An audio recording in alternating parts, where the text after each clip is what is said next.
Buenas noches, vamos a empezar la clase.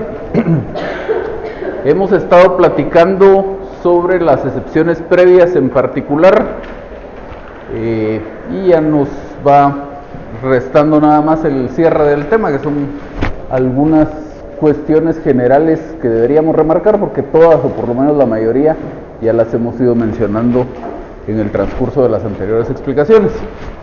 No sé si hay alguna duda de algo de lo que hemos visto de excepciones previas antes de que continuemos. ¿No? Bueno. Entonces,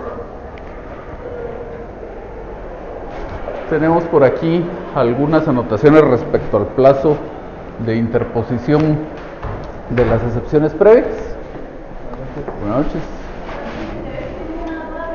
A ver.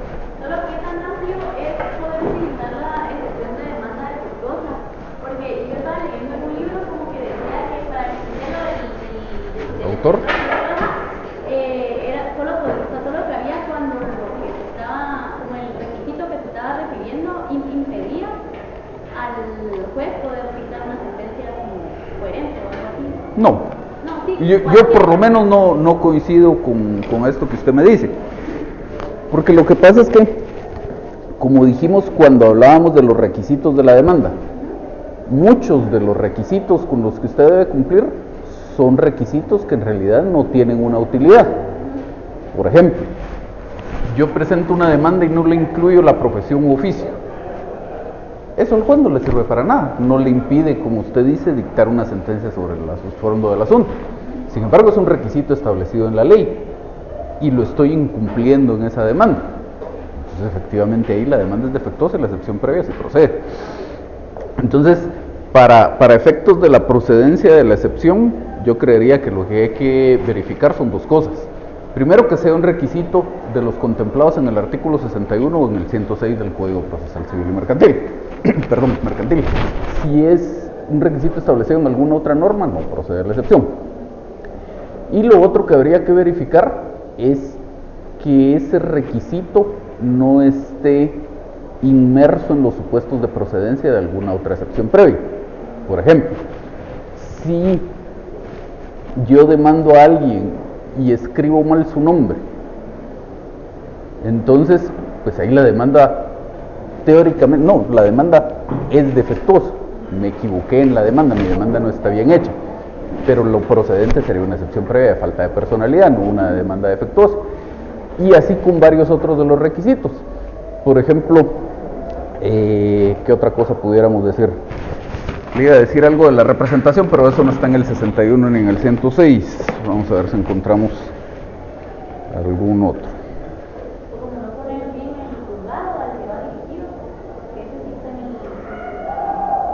Eso está en el 61, pero no es... si lo dirige a un juez distinto, dice usted. Sí, sería una excepción previa de incompetencia. Vamos a ver qué otra cosa pudiera ser.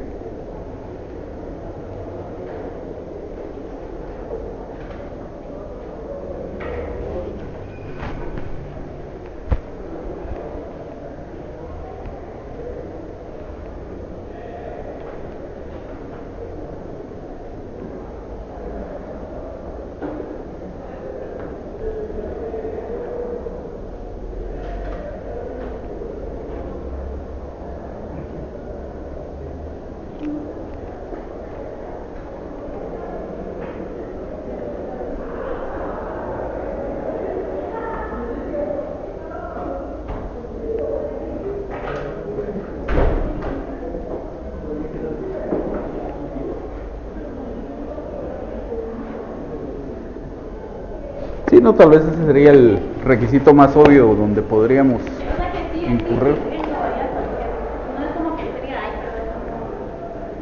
Que no es relevante. Lo que sí puede pasar es, por ejemplo, si nos quedáramos con ese mismo tema del nombre.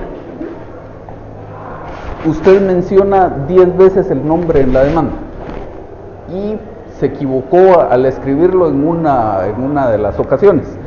Entonces ahí sí es más o menos frecuente que el juez resuelva que es obvio que en ese caso se incurrió en algún error mecanográfico, pero que del contexto de la demanda sí se puede entender en contra de quién iba dirigida.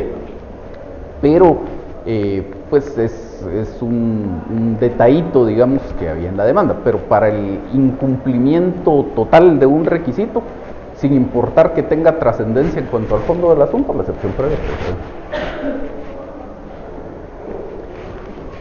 Bueno, pues entonces teníamos aquí la mención del plazo de interposición, que pues lo platicamos en su momento. Para el caso del juicio ordinario son 6 días. El cómputo del plazo, ya lo decíamos también, el emplazamiento se materializa cuando se le notifica al demandado la demanda y la resolución que le da trámite. Y como cualquier otro plazo, siguiendo las reglas de la ley del organismo judicial, comienza a computarse a partir del día siguiente, el día hábil siguiente. Entonces, si por ejemplo a mí me notificaran mañana una demanda, es un juicio ordinario, yo tendré a partir del próximo lunes, que es el día hábil siguiente, comenzará a contar el emplazamiento propiamente dicho, los 9 días, y dentro de eso comenzará a contar también los 6 días que tengo para la interposición de excepciones previas. Entonces, siendo que no hay algún día hábil extraordinario en las próximas 2 semanas, entonces tendré toda la semana entrante, son 5 días hábiles, y el lunes de la siguiente, ahí tengo mis 6 días hábiles para la interposición de las excepciones previas. ¿Qué manda? En una ocasión había mencionado de los días de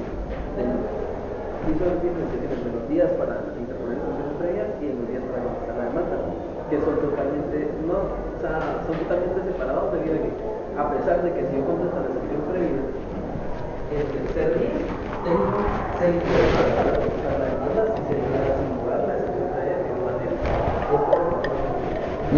Más o menos, pero no, la primera parte no, cuando usted decía que se trata de 2 plazos completamente separados, que es precisamente lo que tenemos aquí en esta siguiente viñeta, el resto del emplazamiento.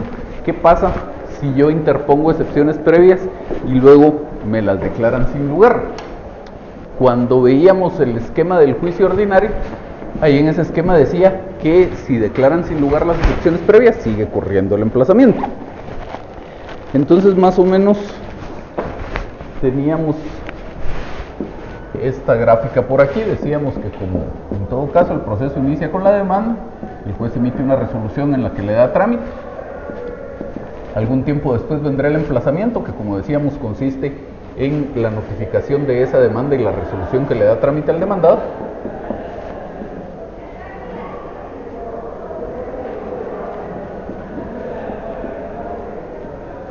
Y entonces, a partir del día siguiente, van a empezar a contar esos 9 días del emplazamiento.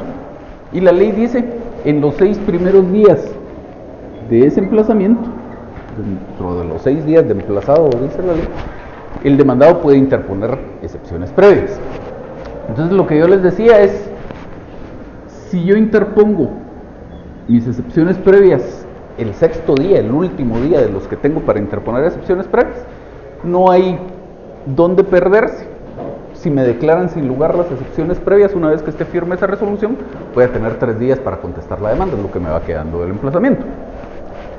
Pero, les decía yo, si las excepciones previas las interpongo cualquier día anterior a ese, pongamos por ejemplo, las interpongo al 2.º día, entonces de alguna manera existe en la práctica alguna discusión respecto a cuál es el tiempo que me queda para contestar esa demanda.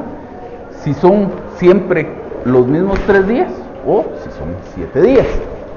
Entonces, les decía yo, algunos sostienen que de todos modos me quedan solo 3 días para contestar la demanda, porque lo que dicen es, la etapa para la interposición de las excepciones previas es una sola, y esa etapa es de 6 días.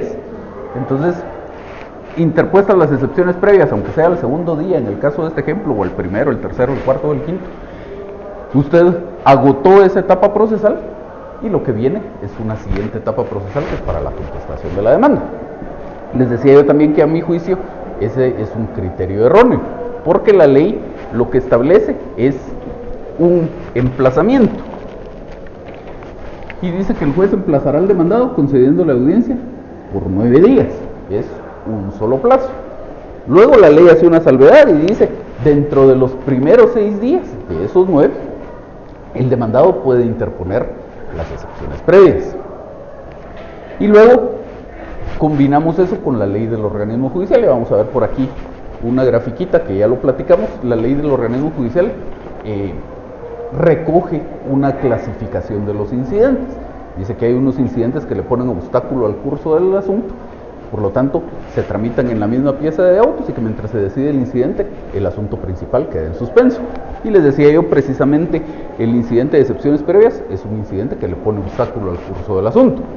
Entonces, lo que usted tendrá aquí, si se interponen las excepciones previas al segundo día, es que aquí se va a abrir ese incidente. Y este cuadrito solo para graficar que ahí va a tener toda la tramitación del incidente, los 2 días de audiencia de la otra parte, los 8 días de pruebas si hay necesidad, los 3 días para que el juez dicte su auto, la apelación, ya vamos a ver si procedería la apelación, pero digamos la apelación de ese auto que resuelva las excepciones previas hasta que finalmente queda firme.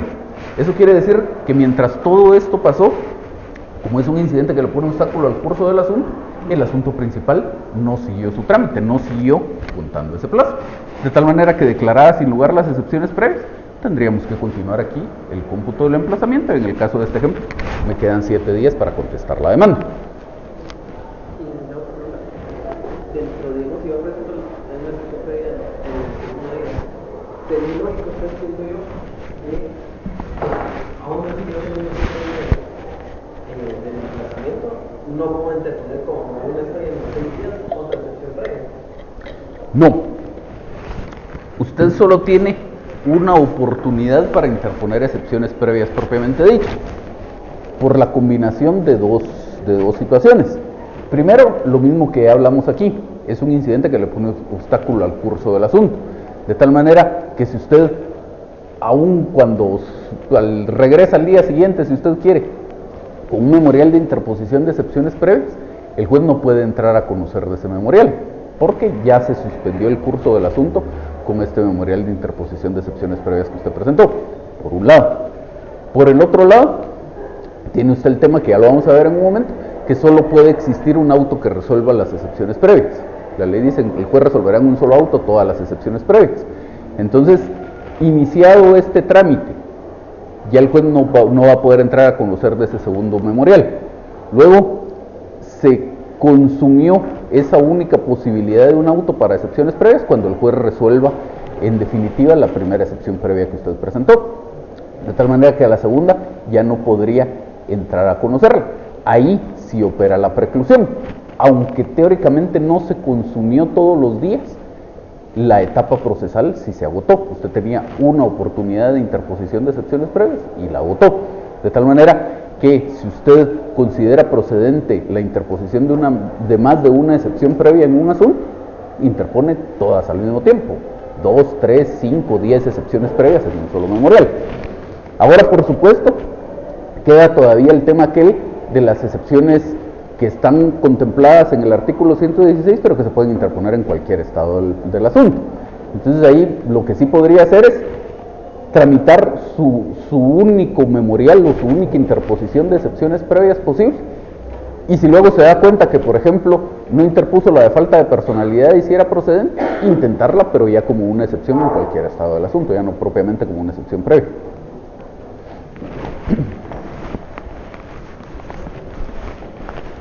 Entonces seguimos viendo por acá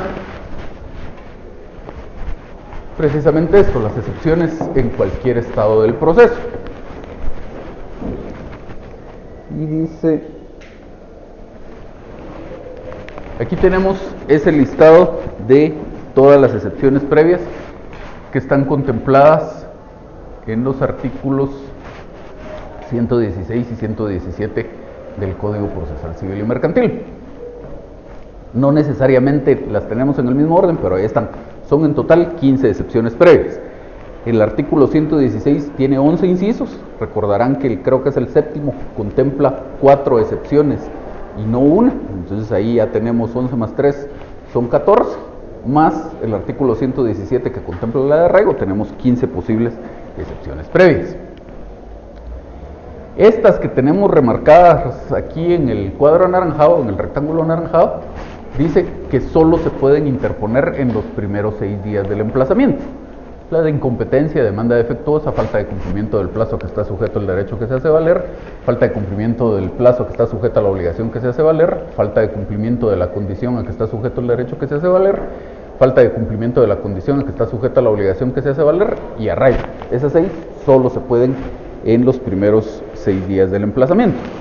Si, como hablamos aquí con su compañero, interpongo excepciones previas y luego se me olvidó alguna de estas, me olvido para siempre, ya no la puedo interponer. O si se me pasan los 6 días y luego me doy cuenta que podía interponer alguna de estas, pues perdí mi oportunidad, ya no la puedo resucitar. Y luego tenemos aquí este rectángulo morado y dice, entre comillas, en cualquier estado del proceso. Estas son las que dice el artículo 120 del Código, sin embargo, en cualquier estado del proceso se podrán interponer y tiene un listado. Son estas que tenemos por acá. Y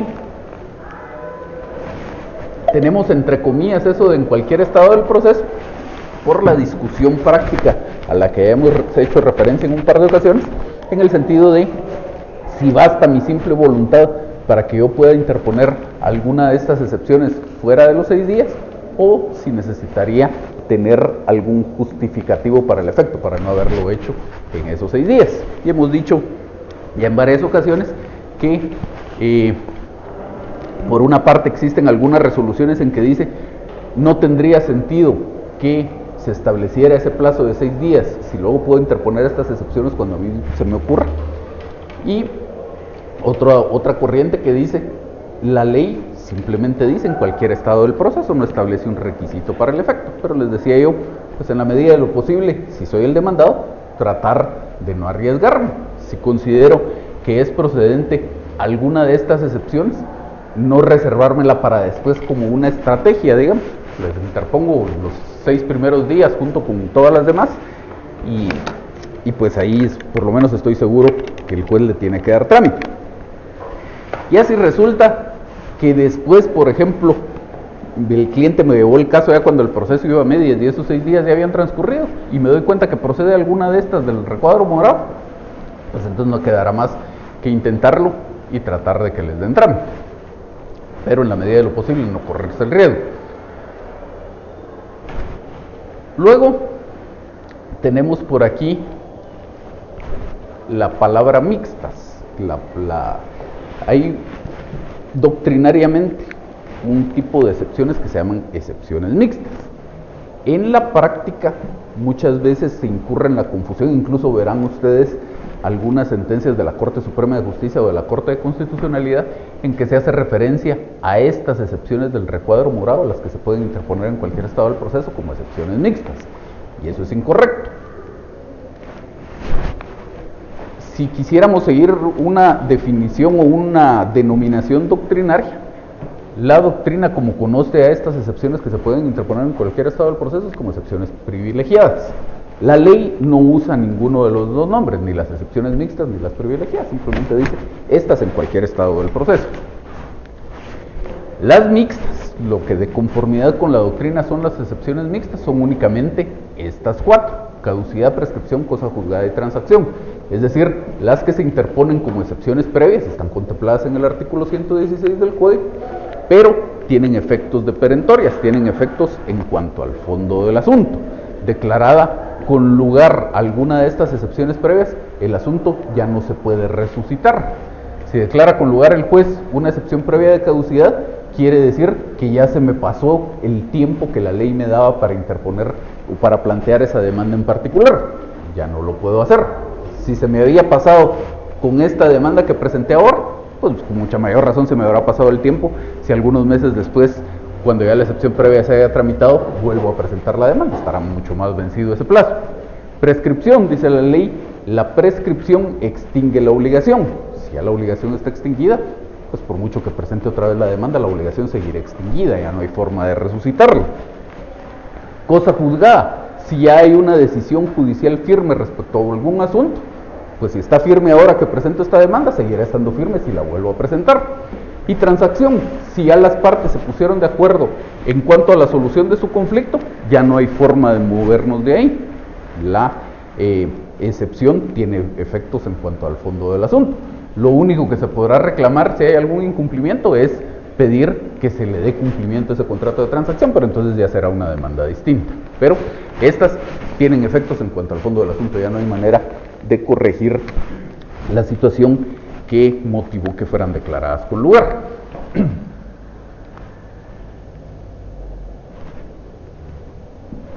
¿Estamos con esto? Una pregunta. Sí. Si uno quiere plantear o poner una prueba del plazo de los 6 días, Ajá. ya sería poder plantear en cualquier etapa del proceso. Ajá. En el memorial se pondría a plantear la excepción previa de... No, le quita la palabrita previa. Sería, por ejemplo, una excepción de litispendencia o de falta de personería o de prescripción, de lo que usted quiera. Y entonces, en el curso de su memorial tendrá que hacer referencia a que es una excepción de las que se pueden interponer en cualquier estado del proceso. ¿Alguien más? Sí. Estaba ya en ese proceso, ya pasaron los 6 días, yo contesté la demanda y me doy cuenta que o sea, que a lo largo del proceso, pues como que el que me demandó, el abogado en ese momento no está colegiado, como que puedo poner ahí una falta de personería y ahí sería como... No, perdón que le interrumpa, antes de que siga, para nada. Porque la colegiación del abogado o su habilitación para actuar como abogado carece absolutamente de relación con la representación, que es lo que podría motivar una excepción de falta de personería. Entonces, digamos, yo soy el abogado y resulta que tengo 5 años de no pagar mis cuotas del colegio de abogados y automáticamente, si usted no paga sus cuotas, pues le dan 3 meses de gracia y luego automáticamente queda inhabilitado. Yo tengo 5 años de no pagar mis cuotas, estoy inhabilitado y a pesar de eso funciono o comparezco o actúo como abogado director en un proceso. Esa inhabilitación es exactamente igual si la parte a la que supuestamente yo estoy auxiliando comparece la persona en nombre propio o comparece representando a alguien más. De todos modos, yo estoy inhabilitado. Y el que está representando a alguien más, si ese fuera el caso, tiene su título de representación y tiene que acreditar esa representación. Si eso está bien acreditado y tiene sus facultades, etcétera, ahí nunca puede existir una excepción de falta de personería. Que yo esté actuando ilegítimamente como abogado y ya sin estar habilitado para esos efectos porque no he pagado mis cuotas, es otro tema distinto. Es un requisito distinto el que se esté incumpliendo, lo que dice el artículo 50 del Código Procesal Civil y Mercantil, en el sentido de que las partes deben comparecer auxiliadas por abogado.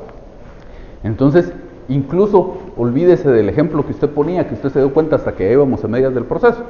Usted me conocía y sabía que yo no he pagado mis cuotas, entonces el día que le notifican va, pide una constancia en el colegio de abogados y puede acreditar que yo no soy un abogado hábil para el ejercicio de la profesión, no estoy habilitado para el ejercicio de la profesión, y entonces al día siguiente quiere hacer algo con respecto a ese proceso. Entonces usted decía falta de personería, ya pusimos en claro que eso sería por temas de representación. Ahí en ese caso ni siquiera procedería que usted interponga una excepción previa, porque el requisito no está establecido ni en el artículo 61 ni en el artículo 106. Podríamos tratar de conectarlo con el artículo 61 en el sentido de decir en la parte final cuando dice la firma del abogado que lo auxilia, pero más es un problema con el artículo 50. Y entonces lo que usted debería hacer en ese caso es impugnar la resolución que le dio trámite a mi demanda, interponer un recurso de revocatoria en contra de esa resolución, acompañarle esa constancia del colegio de abogados al juez y pedirle que por esa razón rechace la demanda. Muy bien.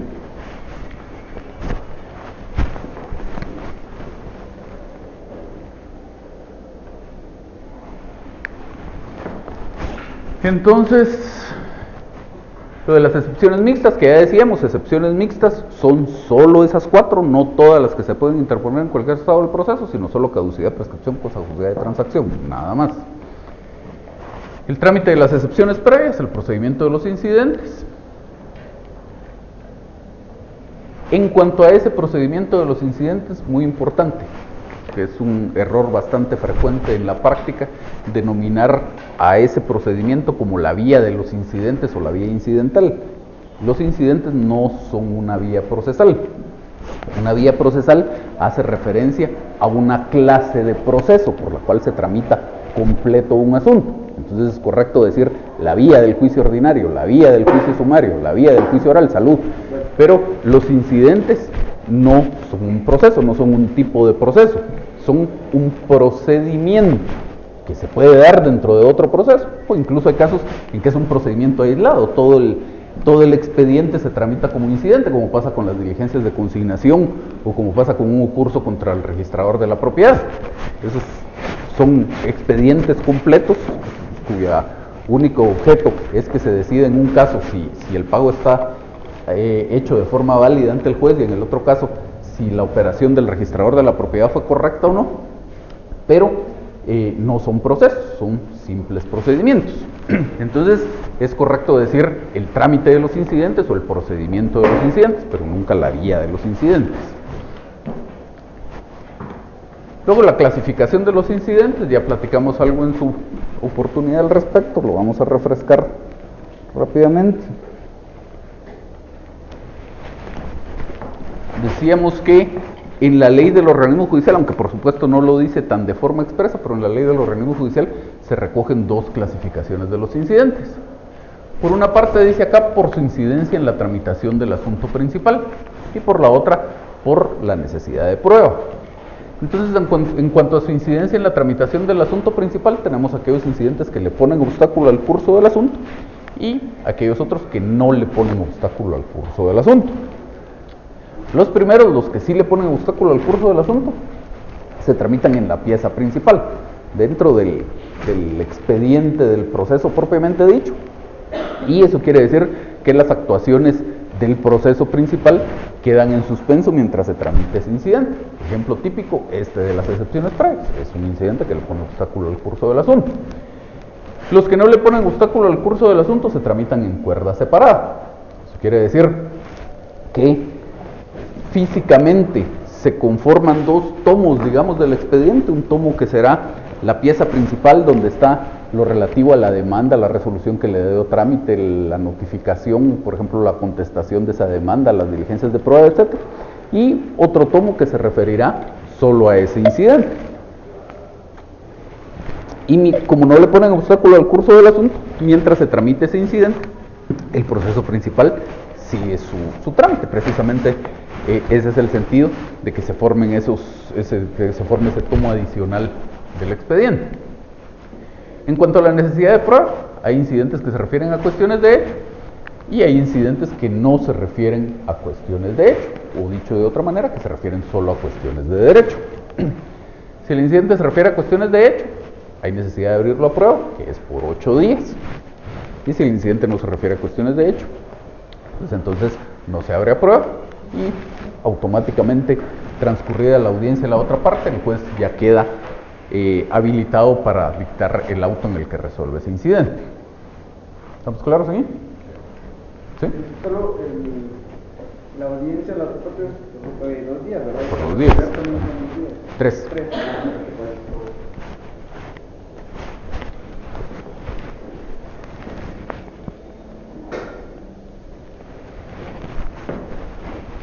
Luego, lo que ya decíamos hace un momento, todas las excepciones previas se resuelven en un auto.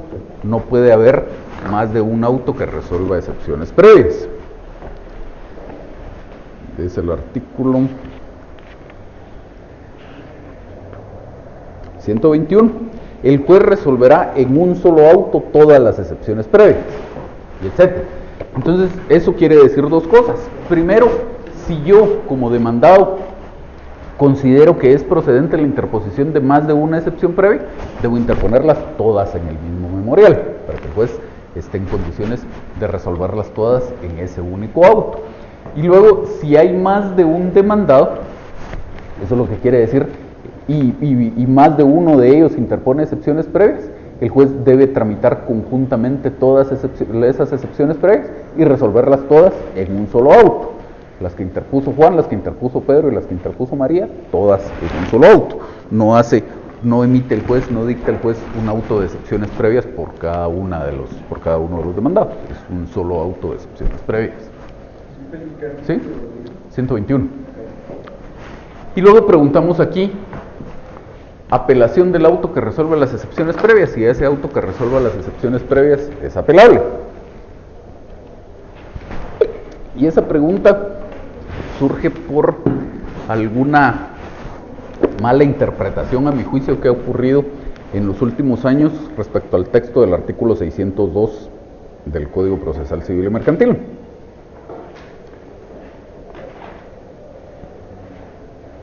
La norma dice: salvo disposición en contrario, únicamente son apelables los autos que resuelvan excepciones previas que pongan fin al proceso. Y luego habla de otras cosas, sentencias y otro tipo de cuestiones. Pero la norma textualmente dice: solo son apelables los autos que resuelvan excepciones previas que pongan fin al proceso.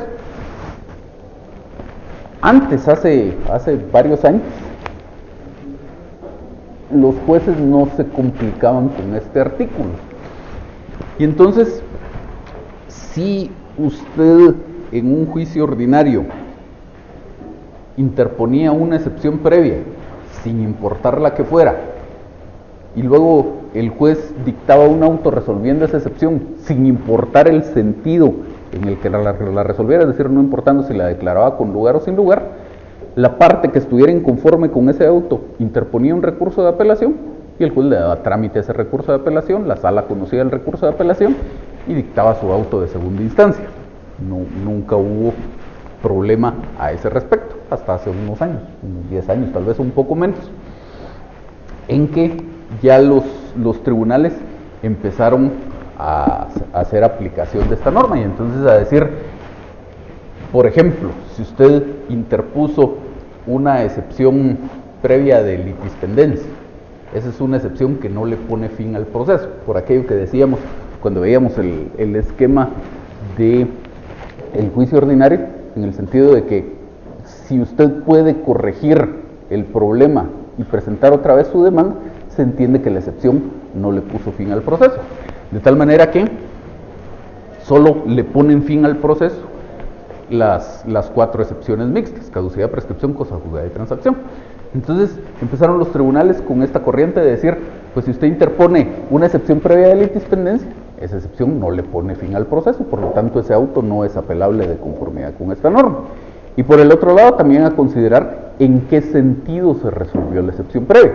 Entonces, si le declararon sin lugar la excepción previa, no importa qué excepción previa haya sido, incluyendo caducidad, prescripción, cosa juzgada y transacción, ese auto no le pone fin al proceso y por lo tanto tampoco le doy trámite a su recurso de apelación. Y entonces hubo varias sentencias, no muchísimas, pero tal vez unas 5 sentencias de la Corte de Constitucionalidad o una cosa por el estilo, en que, siguiendo algunos análisis doctrinarios de doctrina de un autor aquí nacional, la Corte decía: aquí el artículo 602 dice que solo son apelables los autos que resuelvan excepciones previas que le pongan fin al proceso. Y entonces, si esa excepción previa no le puso fin al proceso, no es apelable.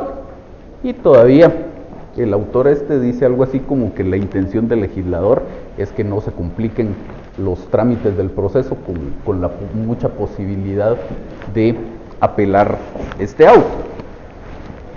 Y lo que pasa, por lo menos a mi juicio, es que no estamos teniendo en cuenta en principio de dónde salió esta norma y no estamos teniendo en cuenta el contexto del código en general. Lo que pasa es que cuando se hizo el proyecto de código, el proyecto original del Código Procesal Civil y Mercantil, decía que solo son apelables los autos, solo son apelables con efectos suspensivos, decía el proyecto, los autos que resuelvan excepciones previas que pongan fin al proceso y las sentencias, etc. Y luego decía, las demás resoluciones serán apelables sin efectos suspensivos. Es decir, la idea original del proyecto de código es que si fuera apelable el auto, no importaba si declaraba con lugar o sin lugar la excepción previa y no importaba qué excepción previa fuera. Lo que pasa es que en algunos casos esa apelación iba a tener efectos suspensivos y en otros casos no. Como el código, su origen, pues, ustedes sabrán, fue en una época en la que existía un gobierno de facto, no había Congreso. Entonces, en su formación lo que ocurrió es que hubo dos comisiones de juristas, una comisión redactora que se encargó de hacer el proyecto del código y luego una comisión revisora que, pues, el nombre lo dice, revisó el proyecto. Y pues el producto del trabajo de estas dos comisiones, pues ya el que era el jefe de Estado en ese momento lo emitió como Código Procesal Civil y Mercantil. Entonces la comisión revisora dijo, esta idea de que existan recursos de apelación con efectos suspensivos y sin efectos suspensivos no nos parece. Nos parece, decía la comisión, que este es un sistema arcaico. Debería existir solo una categoría, digamos, de recursos de apelación y siempre con efectos suspensivos. Y entonces la comisión no tuvo el cuidado de acomodar adecuadamente la norma, sino que simplemente le quitó ese par de frasecitas, eso que decía con efectos suspensivos y sin efectos suspensivos, y lo demás lo dejó igual. Por cierto, varios años después, con la reforma a la ley del organismo judicial que se hizo en 1997, se resucitó ese tema de las apelaciones sin efectos suspensivos. Ustedes ven en la ley del organismo judicial que hay varios recursos de apelación que se pueden interponer sin efectos suspensivos. Cuando uno apela el auto que resuelve la enmienda del procedimiento, cuando uno apela un incidente, salvo que la ley diga otra cosa, cuando uno apela una resolución que rechace de plano un incidente, en todos esos casos el recurso de apelación, dice la ley, no tiene efectos suspensivos. Pero el hecho es que, volvemos al punto, simplemente le podaron este par de partes al artículo y lo dejaron así. Pero entonces, aún con el texto como quedó, la norma dice, salvo disposición en contrario, únicamente son apelables los autos que resuelvan excepciones previas que pongan fin al proceso. Ahora les decía, no se estaba considerando en esas apreciaciones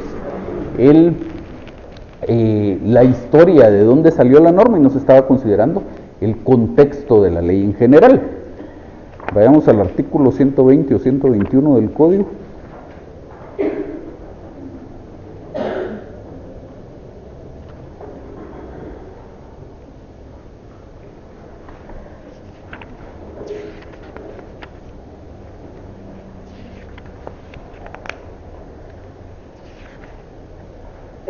El 121. El 121 dice, el juez resolverá en un solo auto todas las excepciones previas. Y luego dice, si entre ellas se hallara la excepción de incompetencia y el juez la declarara infundada, se pronunciará sobre las otras excepciones previas en el mismo auto. Si la incompetencia fuera declarada con lugar, el juez se abstendrá de decidir las restantes hasta que quede ejecutoria la decisión recaída en materia de incompetencia. Y ya luego viene lo que nos interesa. Si el auto fuera apelado, el Tribunal Superior se pronunciará sobre todas las excepciones previas que se hubieran resuelto. Si debiera pronunciarse sobre la incompetencia y la declarase fundada, se abstendrá de pronunciarse, etc. Pero lo que me interesa remarcar aquí es que en este último párrafo se establece sin lugar a dudas que el auto que resuelva la excepción previa de incompetencia es apelable. ¿Cierto? Y entonces, si vamos a qué excepciones previas le ponen fin al proceso y qué excepciones previas no, es evidente que la excepción previa de incompetencia, aun cuando sea declarada con lugar, no le pone fin al proceso. Es más, decíamos en su momento, ni siquiera le pone fin al expediente, porque este mismo expediente, si se declara con lugar la excepción previa, se le traslada al juez competente para que siga conociendo. De tal manera que entonces, por lo menos a mí, me parece evidente que sí existe una disposición en contrario en cuanto a que solo el auto que resuelva las excepciones previas que le pongan fin al proceso es apelable. Y luego se los completo. Vamos al artículo 243. Aquí está tratando el código sobre el juicio sumario. Y no de cualquier juicio sumario, sino específicamente el juicio sumario que se refiere a arrendamientos o desocupación. Y el código tiene sus normas generales sobre el recurso de apelación, sobre la procedencia del recurso de apelación, y luego en cuanto a algunos procesos específicos, limita la procedencia del recurso de apelación. Es decir, en cuanto a algunos procesos por su naturaleza especial, no es apelable, no son apelables las resoluciones que serían apelables en cualquier otro proceso, sino que la posibilidad de interponer el recurso está más reducida. Y entonces en este artículo dice, solo son apelables los autos que resuelvan las excepciones previas y la sentencia. Aquí no dice las excepciones previas que le pongan fin al proceso, las excepciones previas. Los autos que resuelvan las excepciones previas son apelables. Y entonces, pues a mí por lo menos la lógica me dice, si en un juicio sumario de desocupación que tiene limitada la procedencia del recurso de apelación, es apelable el auto que resuelva las excepciones previas, con mucha mayor razón tiene que ser apelable en un juicio ordinario. En época más reciente, la Corte de Constitucionalidad ya varió en buena parte ese criterio. Y por lo menos hasta lo último que yo supe, el criterio de la Corte de Constitucionalidad es en el sentido de decir, si el auto resuelve una excepción previa que por su naturaleza le pudo haber puesto fin al proceso, no importa en qué sentido resuelva el juez esa excepción, ese auto es apelable. Entonces, según este último criterio de la Corte de Constitucionalidad, si por ejemplo fuera una excepción previa de prescripción, esa excepción previa por su naturaleza le puede poner fin al proceso. Entonces dice la Corte, no importa si la declaran con lugar o la declaran sin lugar, ese auto es apelable. Y entonces a mi criterio está resuelta parte del problema, pero no está resuelto el tema de qué pasa con esas otras excepciones previas. ¿Qué pasa si el juez me declara con lugar o sin lugar? No importa, el juez resuelve una excepción previa de demanda defectuosa. ¿Es apelable ese auto o no? A mi criterio no debería haber duda que sí es apelable, pero pues, según estos criterios que se han manejado por lo menos en los últimos tiempos, lo más probable es que no le den trámite a ese recurso de apelación. Entonces estamos, pues por lo menos de momento, en una situación de falta de certeza jurídica a mi criterio en cuanto a qué debería yo hacer si me declaran con lugar, bueno, si me resuelven una excepción previa, cualquiera de esas que no sean la caducidad, la prescripción, la cosa juzgada y la transacción. Y no tanto en cuanto a qué voy a hacer con el tema de esa excepción previa en particular. Es decir, pues si me declaran con lugar o sin lugar, si me declaran sin lugar una excepción previa de demanda defectuosa, pues al final de cuentas mis esperanzas en cuanto al resultado del proceso no deberían centrarse en eso. Yo debería tener planteada mi estrategia procesal también en cuanto al fondo del asunto. Pero sí, una mala decisión a ese respecto me puede dar problemas aquí. Es decir, me interpongo mi excepción previa de demanda defectuosa el día que ustedes quieran de estos 6. Se tramita la excepción, el juez me la declara sin lugar y digo yo, en juicio ese auto es apelable, interpongo un recurso de apelación y el juez me dice, le rechazo su recurso de apelación porque no es una excepción que le ponga fin al proceso. Si se mantiene esa decisión, eso lo que quiere decir es que este plazo siguió corriendo y que si yo me confío con eso y es lo único que hago, la otra parte perfectamente podría acusar la rebeldía y efectivamente el juez tendría que otorgar. Entonces son las complicaciones que pueden surgir en ese tema. Ya pues después de estos problemas que les cuento, no me he topado yo con la situación esta de tener que decidir si interpongo un recurso de apelación o no, o qué hacer. El único caso que he tenido es un caso en el que me declararon sin lugar una excepción previa de prescripción, pero ya estaba este criterio que les cuento de la Corte de Constitucionalidad en el sentido de que el auto que resuelve esa excepción es apelable sin importar si la declararon con lugar o sin lugar. Entonces ahí no hubo problema, se interpuso el recurso de apelación y el juez le dio trámite. Pero si nos quedáramos, por ejemplo, con el supuesto de la cosa juzgada, yo creería que en ese caso debería uno interponer el recurso de apelación, porque yo insisto en considerar que ese auto sí es apelable, pero no debería uno confiarse y de todos modos debería presentar su contestación de la demanda para el caso de que le rechacen el recurso de apelación, pues por lo menos tiene cubierto ese flanco, ¿sí? Yo tengo dos dudas. La primera es, digamos, de que, como usted dijo, interpone la excepción previa, por ejemplo, en el tercer día. Ajá. Excepción previa de falta de, bueno, de prescripción. Ajá. Y la declaran sin lugar. Ajá. Entonces, ahí se sigue corriendo el plazo. Pero entonces usted apela a esa resolución. Ajá. Y mientras la resolución de la apelación llegue, ese plazo está... No, el plazo sigue corriendo una vez que ese auto quede firme. O sea que la apelación no interrumpe el plazo. No. Entonces se debería... No, le estoy diciendo que no es cierto lo que usted me dijo. No. O sea, o escuchemos adecuadamente lo que le estoy diciendo. El plazo, este emplazamiento, sigue corriendo una vez que la resolución quede firme. ¿Cuándo queda firme esa resolución? Usted me está poniendo el ejemplo de la excepción previa de prescripción. En cuanto a esa, ya en la práctica, según lo que dijimos, no deberíamos tener problema. Ese auto es apelable. Entonces, ese auto podría quedar firme por uno de dos caminos. Una posibilidad es que yo deje transcurrir los 3 días que tengo para interponer el recurso de apelación y no lo interponga. Entonces, ahí queda firme el auto y empieza a correr o sigue corriendo el emplazamiento. Entonces, a partir de lo que hubiera sido el 4.º día, sigue corriendo mi emplazamiento y entonces tendré que contestar la demanda. La otra posibilidad es que yo sí interponga el recurso de apelación. Si interpuesto el recurso de apelación, el auto no está firme. Hay que esperar que se tramite la apelación, que la sala resuelva. Y si la sala confirma, entonces podremos pensar en que el auto quedó firme. Todavía tendríamos que ver, ahora sí, en qué sentido resuelve la sala.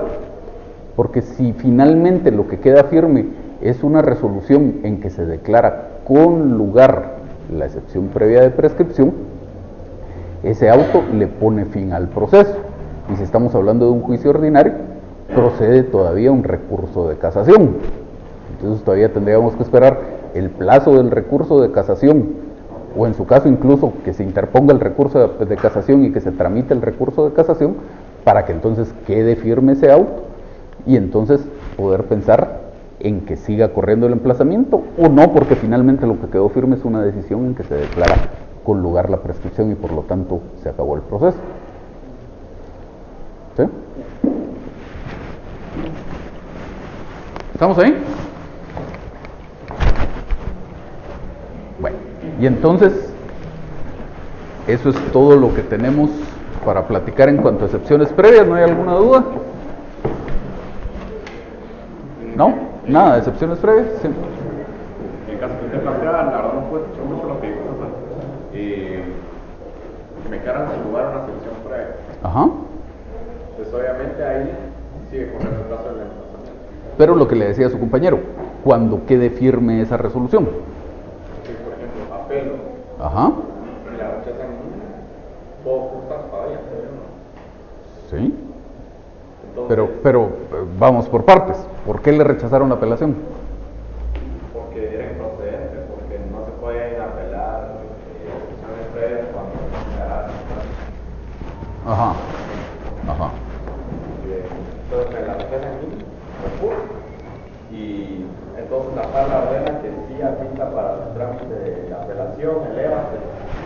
Pero por ejemplo, yo no puedo esperar a que la sala me resuelva todo y esperar a que resuelva en el sentido que yo espero.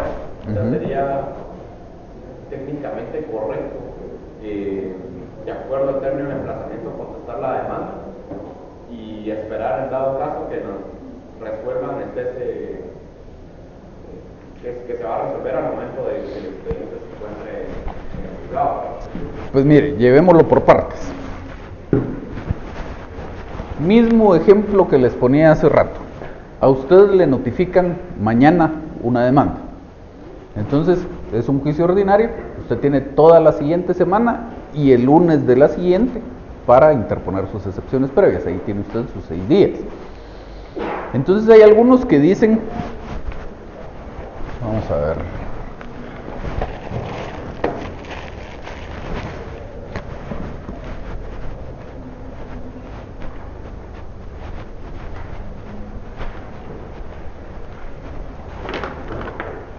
Entonces tendríamos aquí el emplazamiento fue viernes, luego tenemos lunes, martes, miércoles, jueves, viernes, lunes. Esto es para excepciones previas.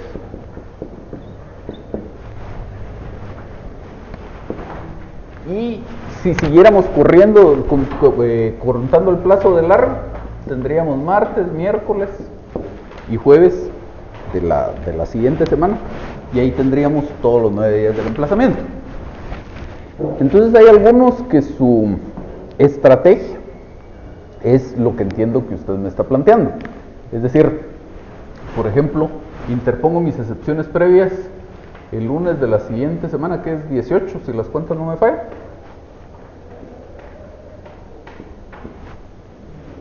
Y decir, pues aquí tengo mi interposición de las excepciones previas dentro del plazo, pero no me quiero correr algún riesgo. Entonces, para evitar una posibilidad de rebeldía, este jueves, que sería 21, si las cuentas no me fallan, 21 de marzo, voy a presentar mi memorial de contestación de la demanda. Entonces el juez obviamente sigue o tiene que seguir para ir resolviendo el orden en que usted vaya presentando las cosas. Entonces el juez le daría trámite a estas excepciones previas. Es un incidente que le pone obstáculo al curso del asunto. Cuando usted presente su memorial de contestación de la demanda, va a decir el juez que se tiene presente para resolver en su oportunidad este memorial porque está en trámite las excepciones previas. Cuando finalmente, digamos 6 meses después, quede firme una resolución en que le declara sin lugar las excepciones previas, el juez tendría que decir, se entra a resolver en definitiva esta contestación de demanda, se tiene por contestada la demanda, por ofrecer las pruebas, se ahora aprueba el proceso. Y entonces usted ahí tiene la ventaja de que nunca se vio en el riesgo de que se siguiera el proceso en su rebeldía. Entiendo que por ahí va su planteamiento. Entonces eso tiene esa indiscutible ventaja, pero tiene una indiscutible desventaja. La otra parte se va a enterar de cuáles son sus argumentos y va a tener esos 6 meses que en el caso del ejemplo se va a tardar la tramitación de las excepciones previas para prepararse sobre todo en cuanto a sus pruebas. Entonces tiene esa desventaja. Como todo en la vida, ventajas y desventajas. La otra posibilidad es que usted diga, yo interpongo el 18 de marzo mis excepciones previas y como estoy seguro que las estoy interponiendo dentro del plazo y revisé bien mi memorial que cumple todos los requisitos legales, esas excepciones previas no me las pueden rechazar. Entonces no le quiero dar a conocer mi estrategia en cuanto al fondo del asunto a la otra parte. Me espero a que resuelvan esas excepciones previas. Y si las declararan sin lugar, entonces platicamos de una contestación de la demanda. Lo que sí tiene que estar seguro entonces es, en su momento, de que va a cuidar el plazo que le vaya quedando para que no se le vaya a consumar ese plazo y le vayan a ordenar o a decretar la rebeldía. Por ejemplo, vamos a ver si me recuerdo cómo era la historia esta. En un caso en el que nosotros éramos demandantes, la parte demandada interpone una excepción previa de las puramente previas, demanda defectuosa o una cosa por el estilo. Interpone su excepción previa y se queda solo con la interposición de excepciones previas. Perfecto, no hay ningún problema, no tiene nada de mal. Se tramitan las excepciones previas, se las declaran sin lugar. Recurso de apelación, todavía en ese tiempo no existían estos problemas de interpretación del artículo 602 que les cuento. Se tramita el recurso de apelación, la sala confirma un auto en el que declara sin lugar la excepción previa y encima de todo era una excepción previa de las puramente previas, una demanda defectuosa o una cosa por el estilo. De tal manera que ahí no procede el recurso de casación. El recurso de casación, ese sí solo procede en contra de los autos o sentencias que le pongan fin al proceso. Y ahí obviamente no se le estaba poniendo fin al proceso. La cosa es que la parte demandada interpone un recurso de casación. Insisto, es un recurso improcedente. Y los recursos improcedentes no interrumpen los plazos. De tal manera que el plazo siguió corriendo, el expediente regresó al juzgado, el juzgado notificó que se tenía por recibido el expediente proveniente de la sala, mientras tanto la parte demandada fue a interponer su recurso de casación, obviamente se lo rechazaron algún tiempo después, pero se lo rechazaron, y mientras tanto nosotros pedimos que se continuara el juicio en rebeldía de la parte demandada. el tribunal lo decretó, y aunque después la parte demandada presentó un amparo e hizo lo que quiso, pues ahí quedó firme la resolución, porque efectivamente el plazo se le había ido, o sea, el plazo transcurrió, y esa interposición del recurso de casación no interrumpió el plazo, porque era un recurso improcedente. Entonces, pues si usted no tiene ese cuidado, le puede pasar algo como eso. Pero, pues, si usted tiene un cuidado adecuado, tal vez es más recomendable reservarse la contestación de la demanda para cuando llegue su momento, para evitarse ese tipo de problemas. Ahora, siguiendo lo que decíamos de que ahora tenemos estos problemas de interpretación con el artículo 602, ahí sí tal vez, por lo menos llegado al punto de que el juez en primera instancia le resolvió la excepción previa de demanda defectuosa y se la declaró sin lugar, yo tal vez sí me cuidaría ahí, en el sentido de decir, voy a interponer un recurso de apelación, pero aquí sí ya no me la juego solo con el recurso de apelación, ahora sí presento el memorial de contestación de la demanda, aunque lo dejen guardado ahí para resolverlo después.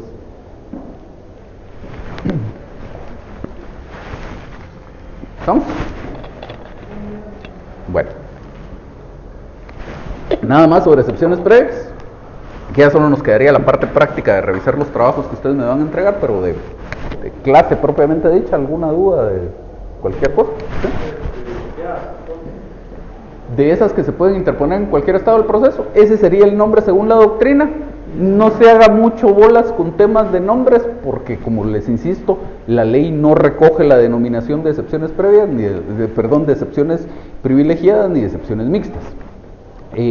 Pero si quiere usar usted el nombre doctrinario, las que se pueden interponer en cualquier estado del proceso son privilegiadas, y las que tienen efectos en cuanto al fondo del asunto, que solo son 4, caducidad, prescripción, cosa juzgada y transacción, son las excepciones mixtas. Pero entonces, según el artículo dice que todas las excepciones previas se resuelven en un solo auto. Ajá. Entonces, si yo interpongo una de esas en cualquier estado del proceso, Lo interrumpo ahí, lo que pasa es que entonces ya no es previo. ya no es previa, entonces Ajá. ya no aplicaría esta. Ya no aplicaría ese artículo, porque además les voy a enseñar algo del esquema general del juicio ordinario.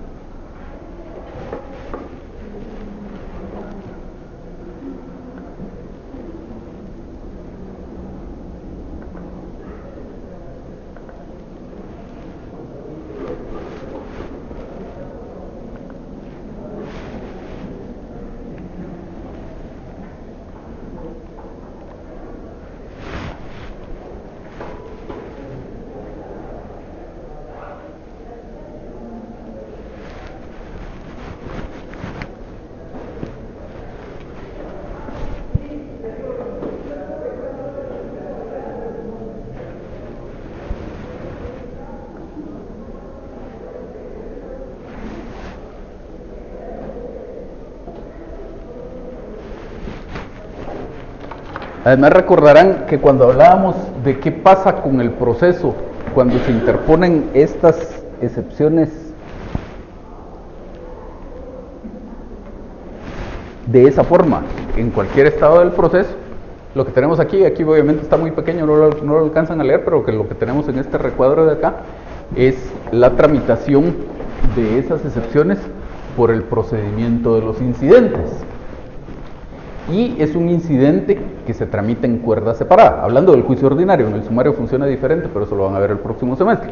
Hablando del juicio ordinario, es un incidente que se tramita en cuerda separada y que se tramita el incidente completo, hasta que se dicta un auto. Este cuadrito, el último cuadrito verde de aquí, que ustedes no alcanzan a leer, dice el auto en que se resuelve la excepción, y que puede ser sin lugar, puede ser con lugar, en cuyo caso hasta ahí llegamos, o puede ser sin lugar, en cuyo caso se continúa la tramitación del proceso. Pero lo que voy yo es que es un incidente que se tramita en cuerda separada, mientras que si usted interpusiera excepciones previas propiamente dichas dentro de los 6 días, es un incidente que se tramitaría aquí, dentro de la pieza principal del proceso. Entonces, como es privilegiada y entonces pondría fin al proceso, entonces sería apelable. A ver, ¿cómo está la cosa? Si se resuelve con lugar la excepción, Ajá. tengo 3 días para apelarlo. Ajá. Entonces ahí sí se puede apelar. Lo que pasa es que ahí ya no se toparía con ese problema de interpretación, porque como le insisto, ya no es una excepción previa. Y entonces ahí lo que le aplicaría es otra parte del mismo artículo 602, ¿qué dice?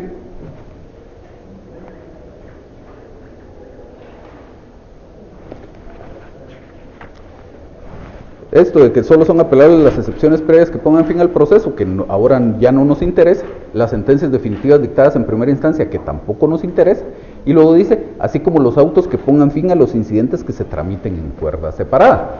Entonces, si es una excepción interpuesta en cualquier estado del proceso, exactamente, perdí esta cosa aquí, pero...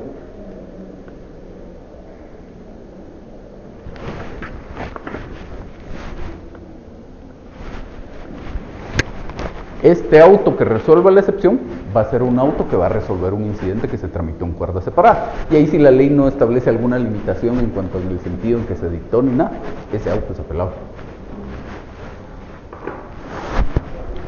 ¿Algo más con las excepciones? ¿No? Bueno, lo dejamos por aquí entonces. Vamos a revisar sus trabajos de demanda sobre el segundo caso. Ahora lo vamos a hacer un poco diferente. Vamos a ir revisando completo cada trabajo, entonces quiero por favor aquí adelante solo al grupo número 1.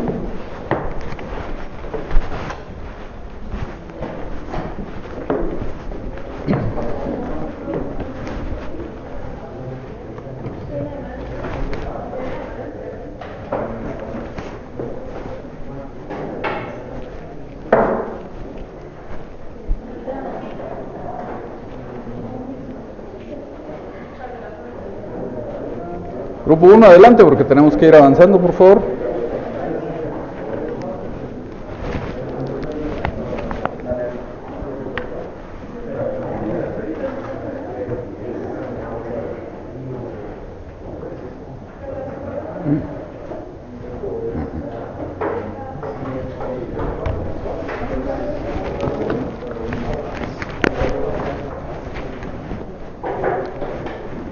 Perdón, regresen a sus lugares porque hay algo más que les tenía que platicar sobre las excepciones que se me estaba quedando en el tintero.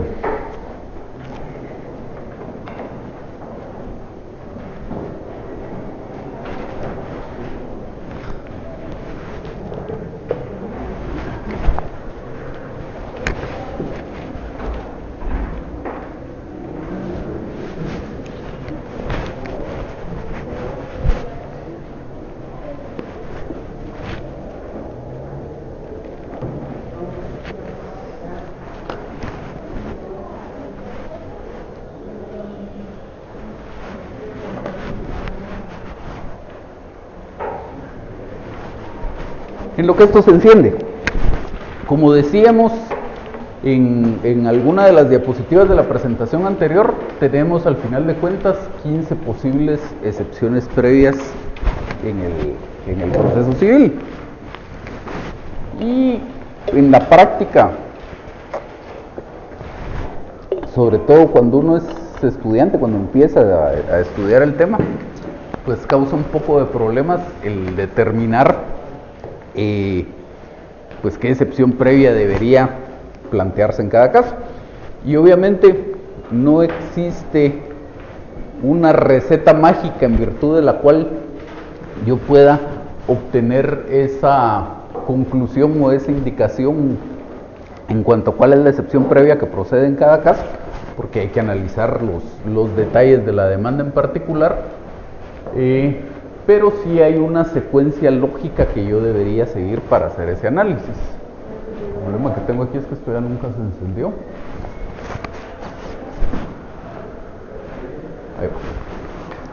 Entonces, más o menos en esta presentación vamos a tratar de explicar, por lo menos a mi juicio, cuál es esa secuencia lógica y qué excepciones previas debería tratar yo de verificar. Ya conforme uno va adquiriendo práctica, pues hay muchas situaciones que, sobre todo cuando son procesos más o menos repetitivos, que pues ya más o menos salta a la vista qué es lo que uno debería revisar en esos casos. Entre más complejo es el proceso y entre menos común es el proceso, pues obviamente el análisis se va volviendo un poco más difícil.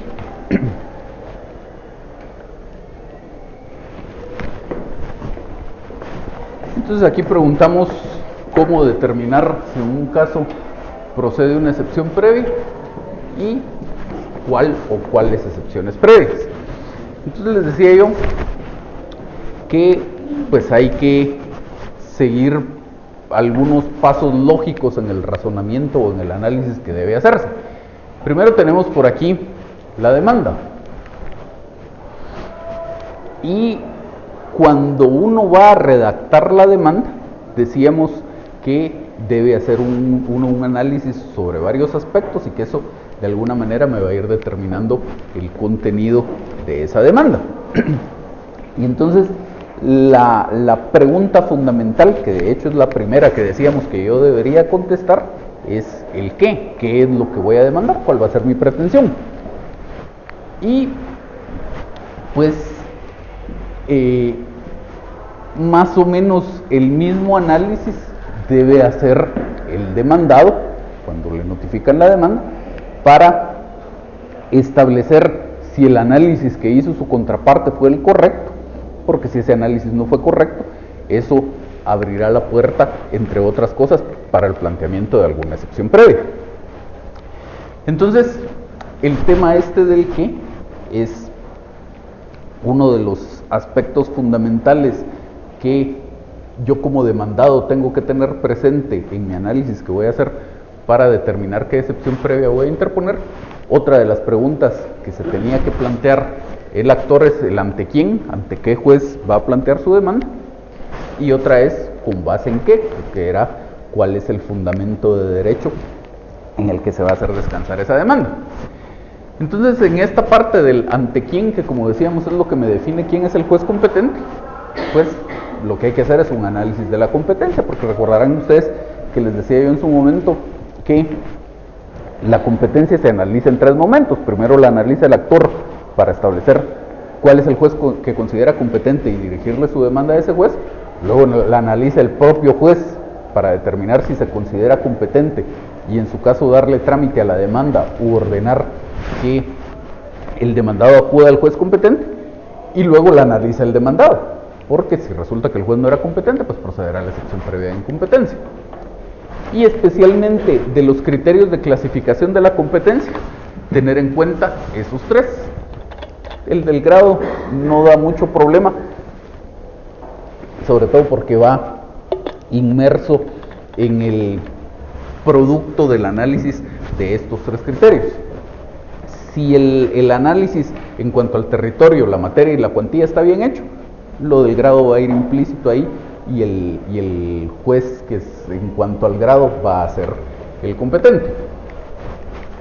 Luego, en cuanto a esto del qué, pues era el análisis de determinar cuál era la pretensión que se iba a hacer valer en el proceso, y el con base en qué, decíamos, la norma legal aplicable. Entonces, como demandado, pues me tengo que fijar en muchas cosas, pero estas tres son fundamentales. Y entonces ya vemos aquí qué excepciones previas debería yo ir analizando, y sobre todo cuál es el orden lógico y cuál es la preeminencia o la preferencia que debería dársele a algunas excepciones. Entonces dice que en principio hay algunas excepciones que yo siempre debería verificar en una demanda. Si proceden, si yo soy el demandado, me notifican una demanda, siempre debería verificar si alguna de estas excepciones procede o no. Como les decía, conforme van adquiriendo práctica y conforme el proceso va siendo más común, pues hay muchas que se van descartando de forma casi que automática. Eso no quiere decir que no se haga el análisis, sino que es un análisis mental mucho más rápido. Es más o menos el ejemplo como cuando ustedes aprenden a manejar un carro mecánico. Cuando están aprendiendo tienen que pensar, ¿y dónde está la primera? ¿Y en qué velocidad voy? Etcétera. Ya cuando pues ya aprendieron a manejar, pues el análisis de todos modos lo están haciendo. Lo único es que va muy en el fondo de su cerebro y ya no son conscientes de estar haciendo ese análisis, pero obviamente van teniendo en cuenta todos esos aspectos. A nadie le pasa que va a mitad del camino y de repente pone el retroceso, porque pues en el fondo voy sabiendo qué es lo que tengo que hacer, y más o menos algo así es lo que va pasando con la práctica, con las excepciones previas. Pero les decía, estas siempre tenemos que verificar si proceden o no. La incompetencia, la primera, establecer si el juez es competente o no. La demanda defectuosa, verificar que en esa demanda se haya cumplido con todos los requisitos legales, específicamente para efectos de la demanda defectuosa, que se haya cumplido con los de los artículos 61 y 106 del Código. La falta de personalidad, verificar que tanto el demandante como el demandado tengan legitimación. Si alguno de ellos no tiene legitimación, pues proceder a esta excepción. La caducidad, verificar si la posibilidad de plantear esa demanda en particular estaba sujeta de conformidad con la ley a un plazo. Recordarán que dijimos que caducidad solo existe si la ley específicamente fija un plazo para presentar esa demanda. Y la prescripción, especialmente teniendo en cuenta que, como dijimos, todas las obligaciones, entendiendo adecuadamente el término obligaciones, es decir, aquellos casos en que existe una relación entre acreedor y deudor, porque una parte debe cumplir para con otra una prestación de dar, hacer o no hacer algo, en todos esos casos siempre hay un plazo de prescripción. Puede ser un plazo específico, si no tenemos un específico, el general de 5 años que establece la ley. Entonces, siempre debo verificar si procede alguna de estas.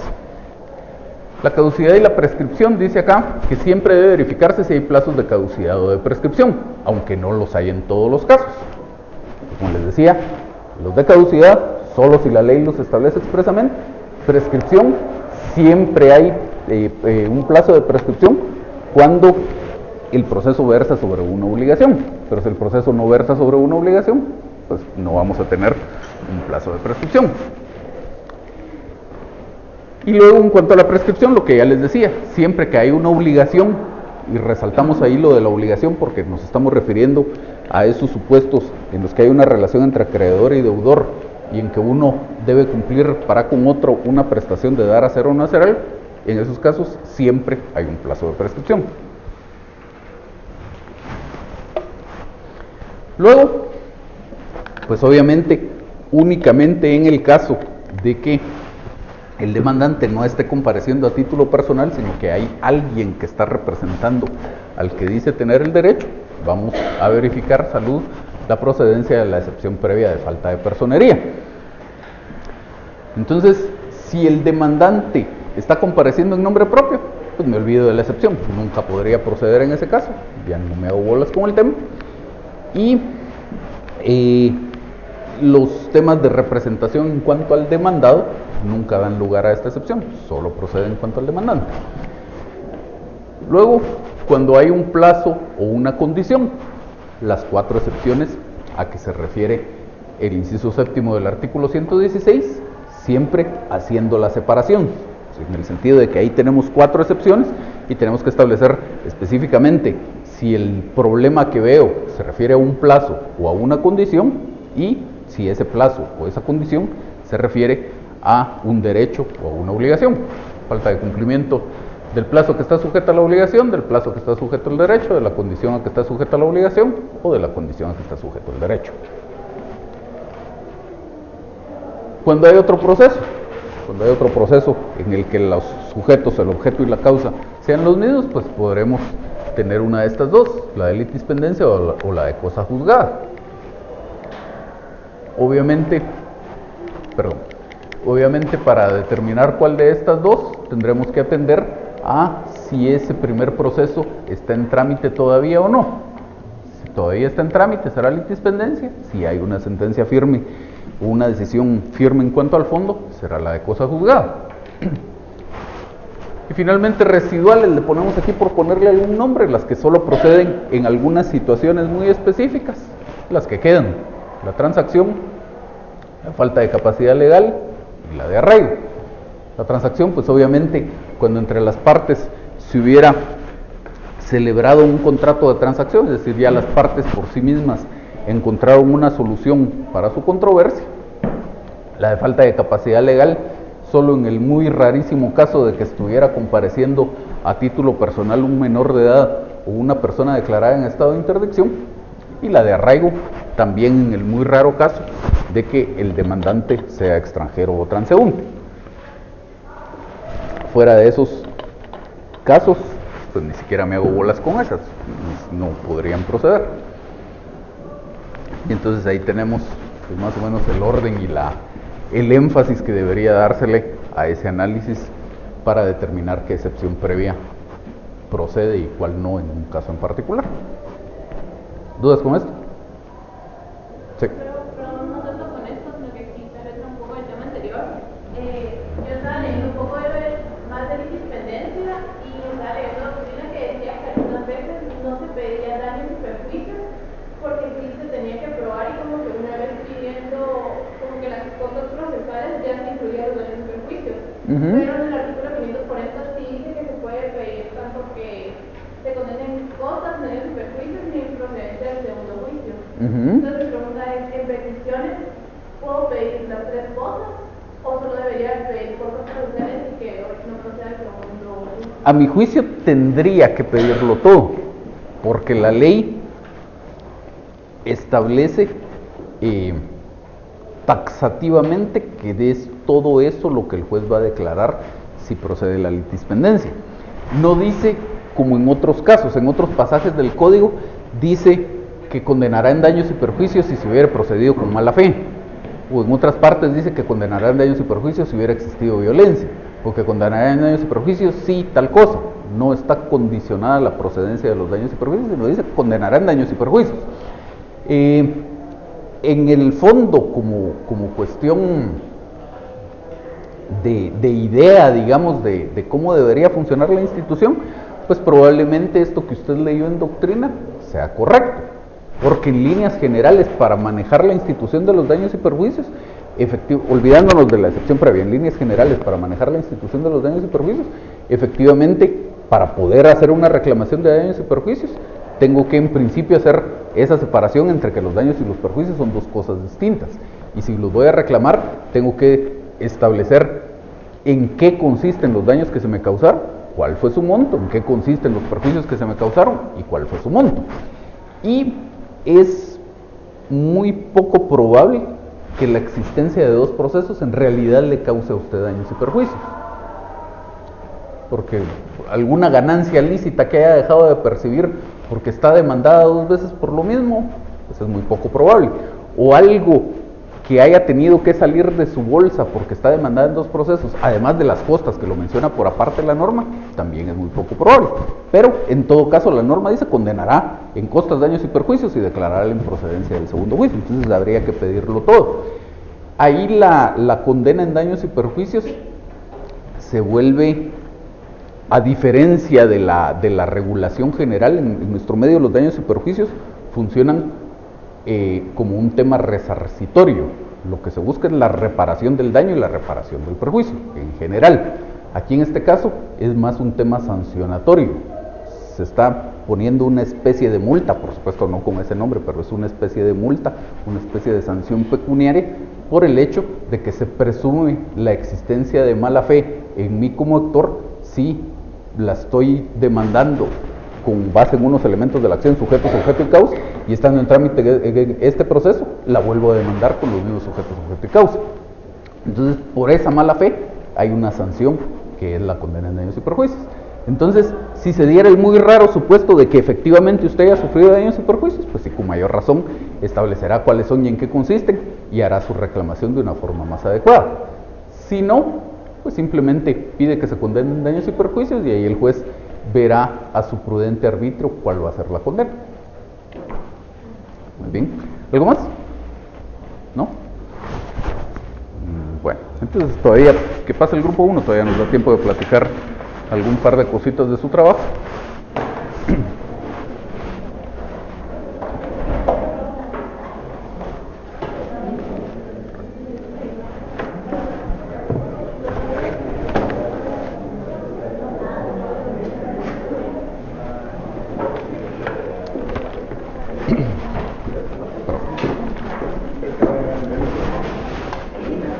Sí, todos.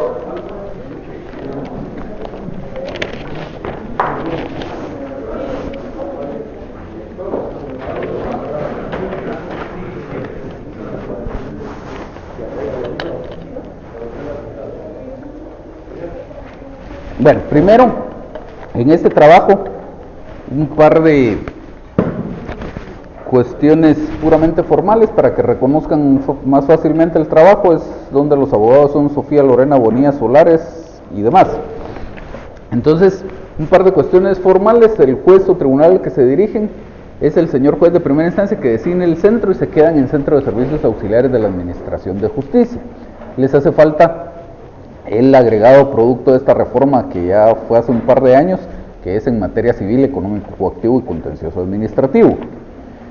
Luego, cuando tiene sus datos de identificación personal, llega hasta este domicilio y luego dice que me identifico con el documento personal de identificación.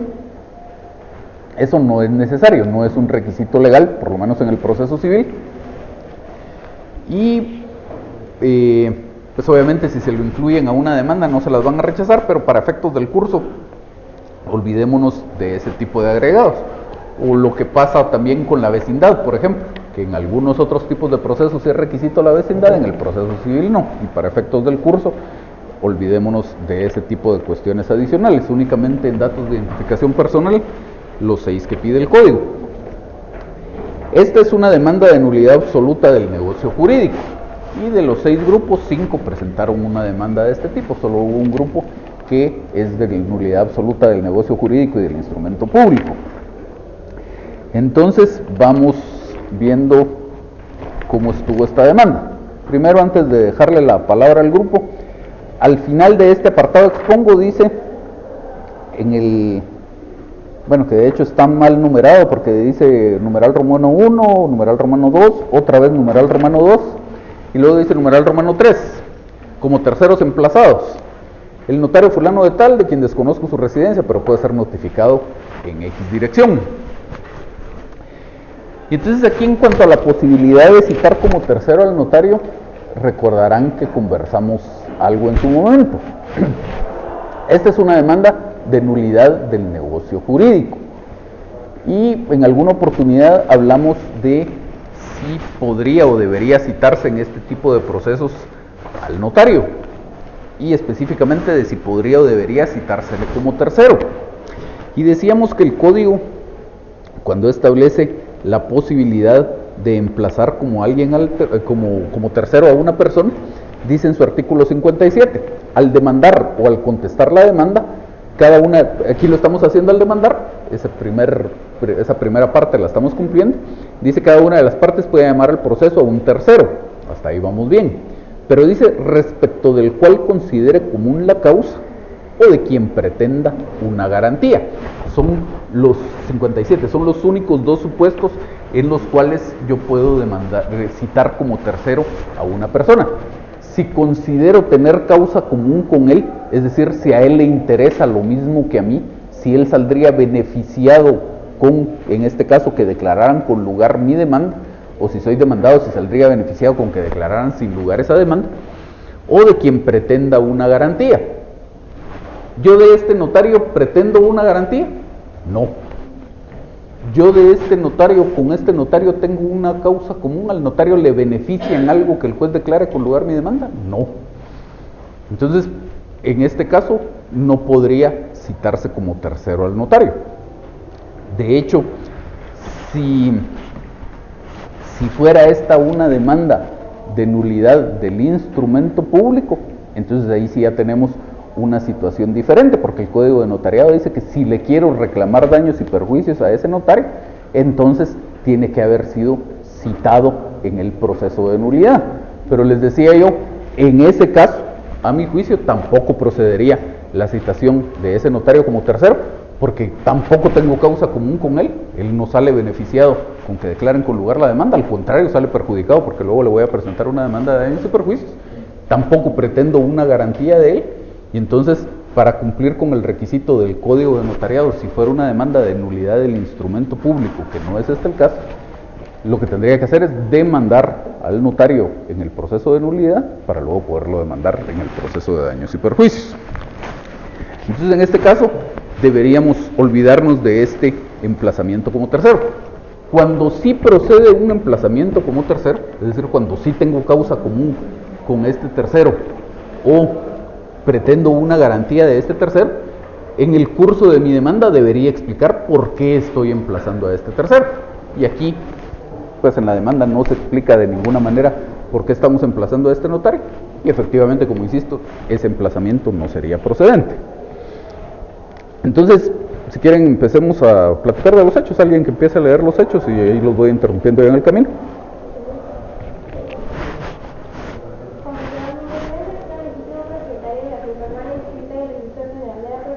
La voy a interrumpir. Y entonces dice aquí, Juan José Domínguez Méndez era el legítimo propietario.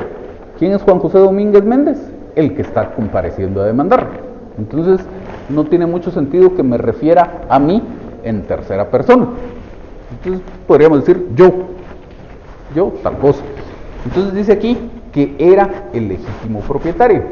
Y hay que tener cuidado con la selección de palabras que tenemos, porque dice, yo era el legítimo propietario de esta finca.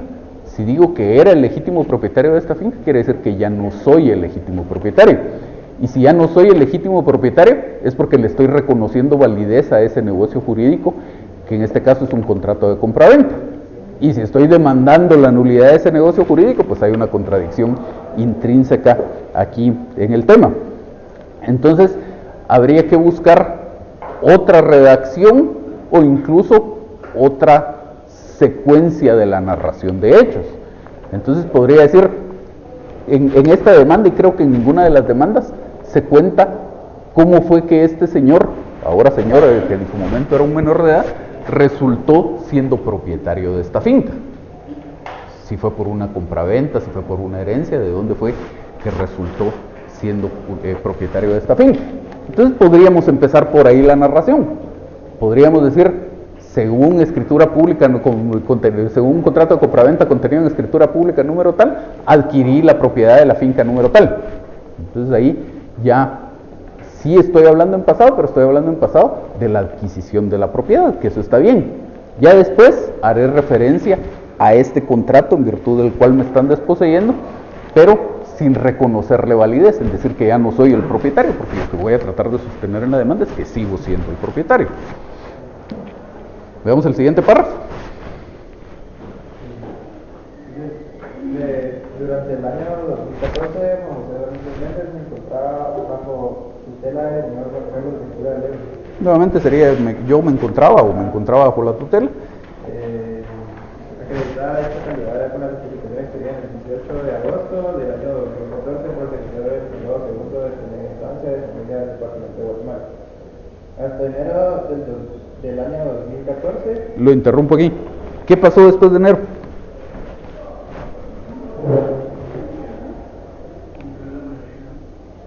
¿No? Mire sus datos de identificación personal, tiene 18 años. Entonces aquí dice que yo me encontraba durante el año 2014 bajo la tutela de este señor, y me encontraba en esa situación hasta enero del 2014, es decir, solo durante el enero del 2014 este señor fue mi tutor.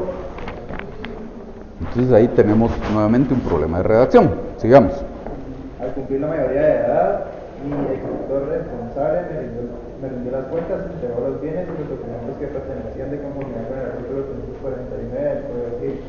Al recibir mis documentos, me di cuenta de una compraventa que se realizó a favor de uno de mis bienes. Nuevamente lo interrumpo. Una compraventa, para empezar, no podría ser a favor de un bien, podría ser a favor de una persona.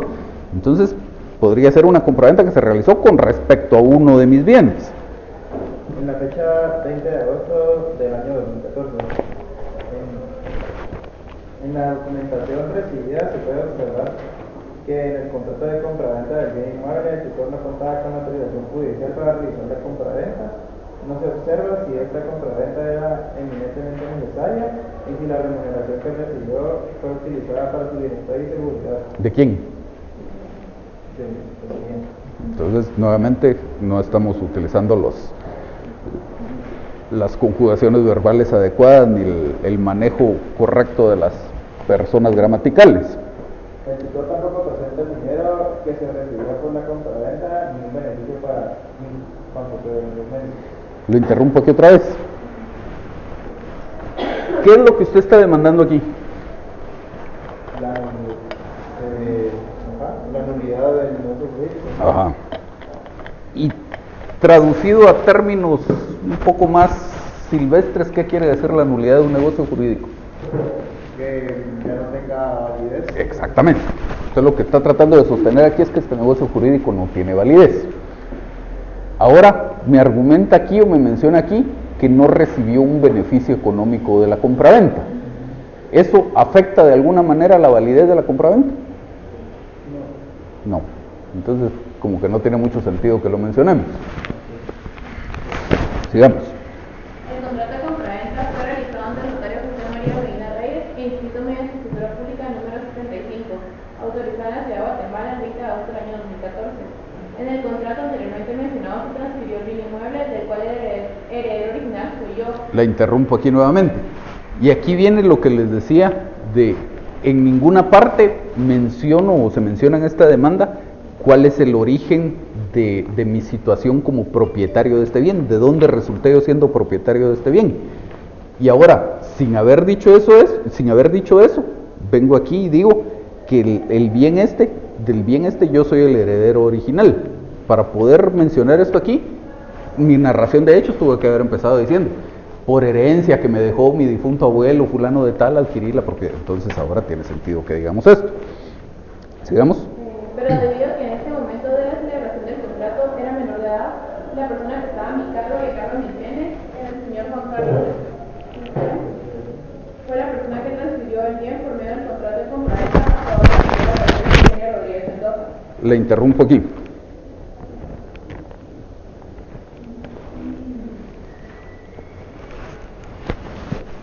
Si yo digo que una persona estaba a mi cargo, ¿yo lo estoy cuidando a él o él me está cuidando a mí? No, yo lo estoy cuidando a él. Si yo tengo a alguien a mi cargo, yo tengo a mis hijos a mi cargo, a mis hijos menores de edad a mi cargo. Ellos no me tienen a mí. Entonces, aquí está mal la redacción. Yo estaba a cargo de esta persona, no esta persona a cargo mío. ¿Sigamos? Por lo que al ser yo el legítimo propietario de la finca urbana y no siendo parte del contrato de compraventa del bien inmueble celebrado ni esta habiendo sido autorizado, estando en el pleno goce de mis derechos civiles, procedo a interponer la demanda de nulidad del negocio jurídico en contra de las personas que fueron parte en la celebración del contrato. El señor Juan Carlos Ventura Lemus y la señora Rodríguez Mendoza. Vale, lo voy a interrumpir otra vez y ahorita con esto nos vamos a despedir. Dice aquí este párrafo: por lo que al ser yo el legítimo propietario de la finca urbana y no siendo parte del contrato de compraventa del bien inmueble celebrado, ni este habiendo sido autorizado. Ahí por ¿qué entendemos? El contrato. Y el contrato sí fue autorizado, hay una escritura pública y esa escritura pública fue autorizada. El que no fue autorizado fue este señor que era mi tutor para celebrar ese contrato. Pero entonces la redacción, por el contexto, no la puedo hacer de esa forma.